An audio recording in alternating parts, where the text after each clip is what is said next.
अस्सलाम वालेकुम dear students, आप सब कैसे हैं। आज हमने हम लोगों ने लास्ट वीडियो में साइंटिफिक मेथड्स किए थे और आज उसकी एग्जांपल करवा रही हूँ मैं। और उसकी एग्जांपल में जो आपकी बुक में टॉपिक है malaria an example of biological method, हम ये देखेंगे, ठीक है। और इसको मैं रिटन फॉर्म में भी आपके साथ क्या है नोट्स में शेयर कर दूंगी, साइंटिफिक मेथड और उसमें as a malaria an example.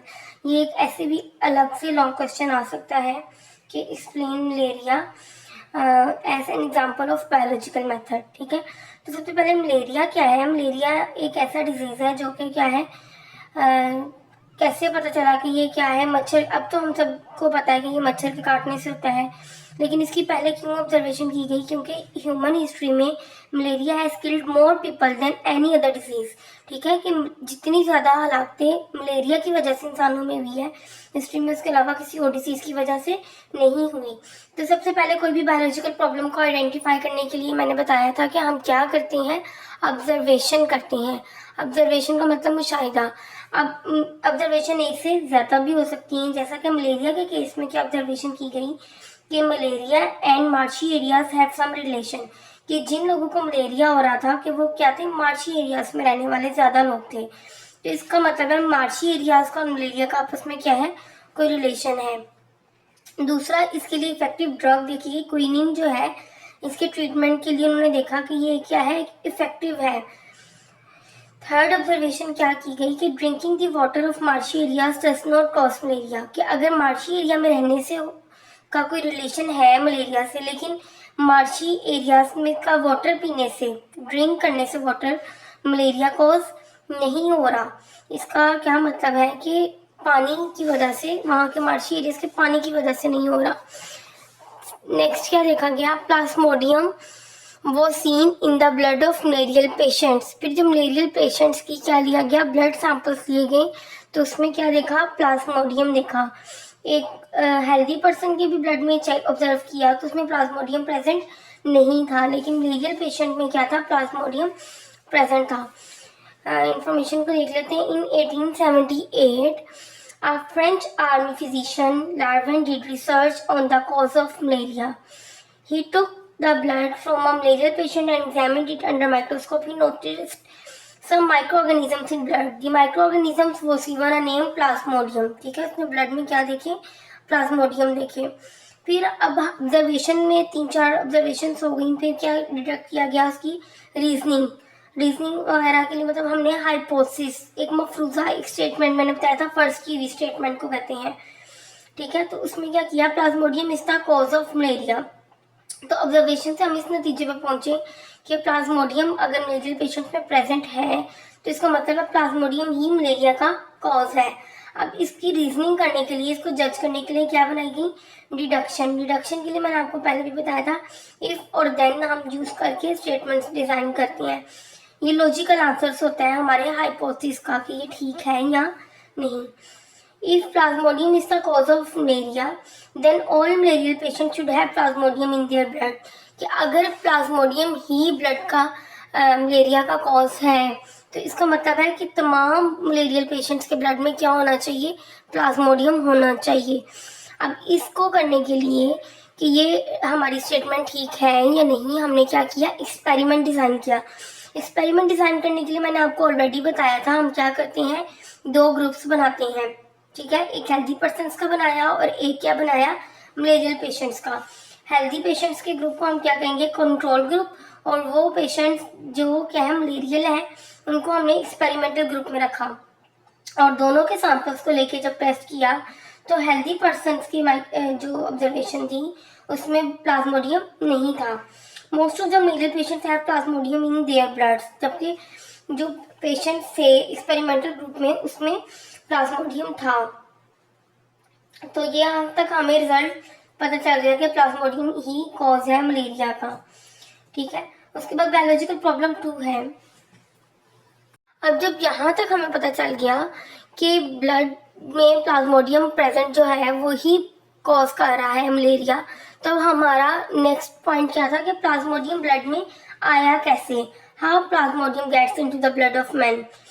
तो इसके लिए अब क्या ऑब्जर्वेशन डिजाइन की गई, malaria is associated with marshes, ठीक है, ये तो हमने पहले भी देखा, लेकिन हमने देखा कि drinking water of marches did not cause malaria. When biologists considered this observation, they thought that Plasmodium was not in marsh areas. तो क्या पता चला कि मार्शी एरियाज में प्लाज्मोडियम प्रेजेंट नहीं है। अब इसके लिए हमने क्या ऑब्जर्वेशंस की, 1883 में AFA की लिस्टेड 20 ऑब्जर्वेशंस, उसने 20 ऑब्जर्वेशंस की थी, जिसमें से कुछ इंपॉर्टेंट क्या है वो आपके साथ यहाँ पर डिस्कस की है। People who slept outdoors had more chances to get malaria than those who slept indoors. उसने क्या देखा कि वो लोग जो बाहर सोते थे उनमें क्या था, मलेरिया के चांसेस ज़्यादा थे एज कम्पेयर टू जो इंडोर्स रहते हैं। People who slept under the fine mosquito nets had less chances for getting malaria than those who did not use nets. अब यहाँ पे वो पॉइंट्स में पहुँचना शुरू हुए थे कि जो लोग नेट में सोते हैं या जाली में सोते हैं, मतलब उनको क्या है, मॉस्किटो का क्या है, कम चांस है बाइट करने के, और इसीलिए उनमें जो प्लाज्मोडियम या मलेरिया के चांसेस हैं वो भी क्या है, कम है। Individuals who slept near a smoky fire usually did not gate malaria, और जो स्मोकी फायर के इर्द होते हैं उनको भी मलेरिया के इफेक्ट नहीं होता। अब ये ऑब्जर्वेशंस के बाद क्या हाइपोथेसिस, क्या मफरूजा बनाया गया कि मॉस्किटोस ट्रांसमिट करते हैं प्लाज्मोडियम को, ठीक है, यानी कि उन्होंने देखा कि जो स्मोकी फायर के इर्द गिर्द होते हैं उनको भी मलेरिया नहीं हो रहा, स्मोकी फायर के इर्द गिर्द क्योंकि मॉस्किटोस नहीं होते, और जो फाइन नेट का यूज़ करते हैं उनको भी मॉस्किटोस कम बाइट करते हैं और उनको भी मलेरिया नहीं होता। So plasmodium ends are involve in the spread of malaria, यानी कि मॉस्किटो का रोल है प्लाज्मोडियम को वो कैसे ट्रांसमिट करते हैं। तो इसके लिए क्या रीजनिंग की गई, तो इसकी रीजनिंग के लिए if mosquitoes are involve in spread of malaria then plasmodium should be present in mosquitoes. तो अगर मॉस्किटोस क्या है, इन्वॉल्व है मलेरिया में, तो यानी कि तो फिर मलेरिया में अगर मॉस्किटो इन्वॉल्व है तो फिर मॉस्किटो के ब्लड में क्या होना चाहिए, प्लाज्मोडियम लाजमी होना चाहिए। अब क्या एक्सपेरिमेंट्स किए गए, अच्छा यहाँ पर जो इन्फॉर्मेशन बताई है मैं आपके साथ ऐसे ही डिस्कस कर देती हूँ कि इन्होंने फीमेल मॉस्किटो एनोफिलिस को लिया और उसके ब्लड को चेक किया। अब फीमेल मॉस्किटो को ही क्यों लिया, क्योंकि जो बाइट करती है वो हमेशा फीमेल एनोफिलिस करती है, ठीक है, मतलब फीमेल मॉस्किटो हमेशा बाइट करते हैं, मेल मॉस्किटोस बाइट नहीं करते। और इसकी क्या रीज़न है, क्या आपको पता है? चले मैं इस वीडियो के एंड पे बताऊंगी कि हमेशा ये क्यों कहा जाता है कि फीमेल मॉस्किटो ही बाइट करती हैं। मैं इस वीडियो के एंड पे आपको बताती हूँ, अभी इसको टॉपिक को ही करते हैं कवर, वरना बात बढ़ जाएगी।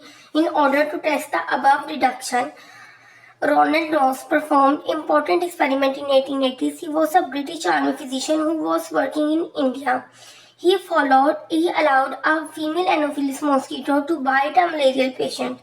ठीक है, उसने अलाउ किया फीमेल एनोफिलिस मॉस्किटो को कि वो क्या करे, किसी भी मलेरियल पेशेंट को जिसको ऑलरेडी मलेरिया है उसको बाइट करे। He killed this mosquito and found Plasmodium multiplying in its stomach, और उसने क्या देखा कि प्लाज्मोडियम जो है उसके स्टमक में क्या हो रहा है, मल्टीप्लाई हो रहा है प्लाज्मोडियम का number. As the next experiment, he thought to allow an infected mosquito to bite a healthy person. If the hypothesis was true, the healthy person would got malaria. But he did not use human beings for such a risky experiment. तो इतने risky experiment के लिए क्या है, human beings का use नहीं किया जा सकता क्योंकि अभी डेथ भी हो सकती है। तो कोई भी ट्रायल जो है वो हम सब पहले छोटे ऑर्गेनिजम्स पे ट्राई करते हैं, ठीक है, उसके बाद ही ह्यूमंस पे किया जाता है। तो इसके लिए उसने क्या किया, सबसे पहले स्पैरोस को लिया, उसने वो जो हेल्दी स्पैरो ली और उसको क्या किया, उस मॉस्किटो से बाइट करवाया जिसमें प्लाज्मोडियम था। तो फिर उन्होंने क्या देखा कि वो स्पैरो जो थी उसको भी मलेरिया हो गया। ये हम यहाँ से देखते हैं सारा।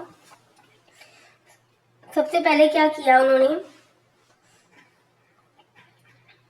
Plasmodium multiplied in the walls of the mosquito stomach and then moved into the salivary glands. He allowed some infected mosquito to bite healthy sparrows. तो उसने क्या देखा कि जो स्टमक में मल्टीप्लाई हुआ था उसका प्लाज्मोडियम, वो क्या आ गया उसके सलाइवरी ग्लैंड्स में आ गया, और वो जब भी बाइट करता था किसी भी ह्यूमन को तो वो उसमें प्लाज्मोडियम क्या कर देता था, इंजेक्ट कर देता था। और इस तरह से वो मॉस्किटो जो है वो प्लाज्मोडियम को क्या कर रहा है, ट्रांसमिट कर रहा है। इसके लिए हम ये फ्लो चार्ट देख लेते हैं। सबसे पहले स्पैरो इल विथ मलेरिया, एक स्पैरो जो कि मलेरिया के साथ इल थी, उसको क्यूलेक्स मॉस्किटो ने क्या किया, बाइट किया। अब उसी क्यूलेक्स मॉस्किटो ने क्या किया, हेल्दी स्पैरो को जब बाइट किया तो उस हेल्दी स्पैरो को भी क्या हो गया, मलेरिया हो गया।